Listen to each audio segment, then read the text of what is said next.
Ssaabalabizi w'ekkanisa ya Uganda Dr.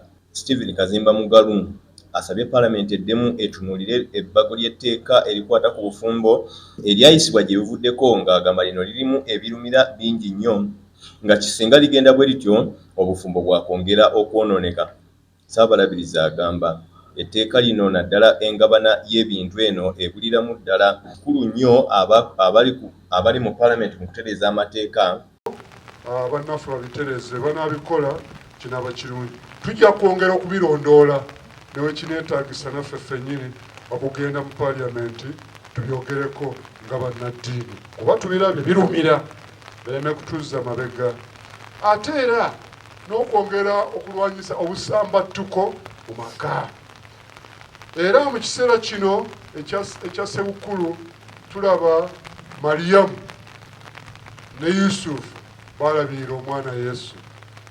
Bamulabirira nno bamussaako omwe. N'olwekyo naffe ekiseera kino tulina okulaba nga tulabirira abaana baffe n'okubagemesa. Olwaleero Ssaabalabizi Stephen Kazimba Mugalu bwawadde obubaka bwe obw'amazaalibwa ga Kristo. Ono n'awanjagira n'abazadde mu kiseera kino okusennyesera ku baana baabwe abalenzi n'abawala kubanga kizuuliddwa nti ate abaana ab'obulenzi batandise okulekebwa ebbali.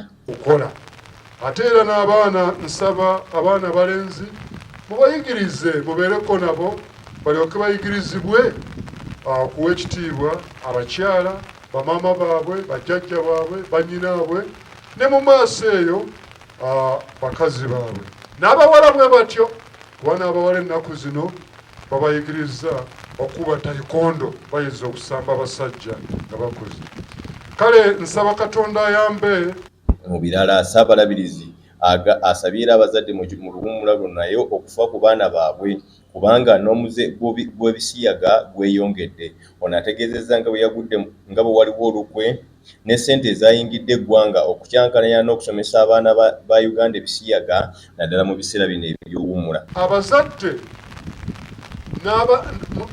mubeere n'abaana bammwe kubanga waliwo abantu abaleese omusimbi n'akavangata ka ssente nga baagala okusendasenda abaana okuyingira mu bigambo by'ebisiyaga nga babassaamu ssente empitirivu. N'olwekyo nsaba ebintu ebyo byonna birwanyisibwe era abaana bammwe mwogere nabo.